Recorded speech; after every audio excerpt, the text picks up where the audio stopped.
Well, hello there. I am just making a little pencil gift basket for my mom, and so I thought I'd share you what I would give you as well if you were going to receive such a gift basket from me.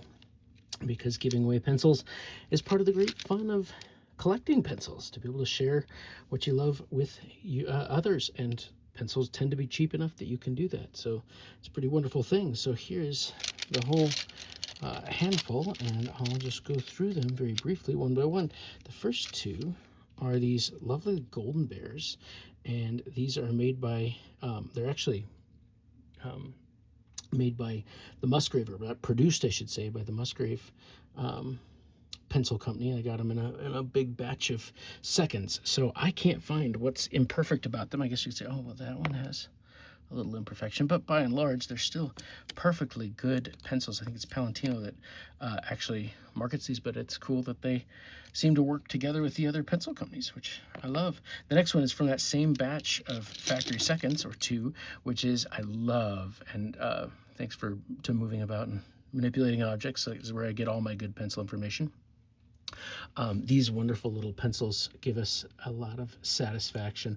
The natural wood works. The cores tend to be centered. Again, these are from seconds, so they might be a little bit less perfect or more imperfect, but they just are really good, reliable, fun to write with pencils that I use continually. The next one, my mom has a couple Stedlers, but not a lot of Stettler, and it's this wonderful Norica school pencil. I've always found this to be a really fun, beautiful pencil, really good to look at. Not obviously cedar, some other kind of very reliable German wood, German craftsmanship, in an HB2, and I've always found these to be fun and good pencils to use and good pencils to share.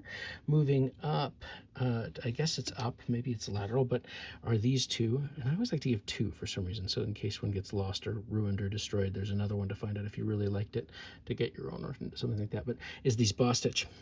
These are not universally loved, but I love them. They really are classic yellow cedar. They really are priced like any other school or budget pencil, or at least very near to it. And yeah, I'm constantly using them. I'm constantly going back to them. The cedar and the great kind of matte paint job, everything about it I love. Everything about it I love. The next one is the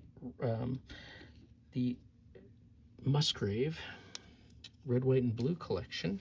So I got a box of those for celebration of the 250th, I believe, celebration of our nation's history or founding.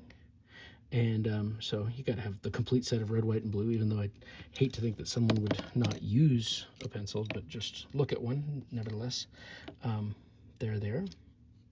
And then the other set, the rounded set. So a couple of those, three of those, the red, white, and blue again, to round out our patriotic colors. And then finally, not finally, second to last, a Tennessee red and a Tennessee round that are just my all-time #1 pencils. And finally, I'm supposed to be two. I must have dropped one, so I'll have to find that. But the 600 News is the reason why. This is another moving about and manipulating objects, another Mamo classic. And I got started to use them and loved them as well. They're just outstanding pencils, and so got to share some with Mom. So with that, we will conclude the video, and my question to you is, how would you construct, I'm sure it's personalized, but how would you construct a general pencil grab bag for someone you loved and you wanted to share the intricacies of the hobby with? And I hope you have a blessed day.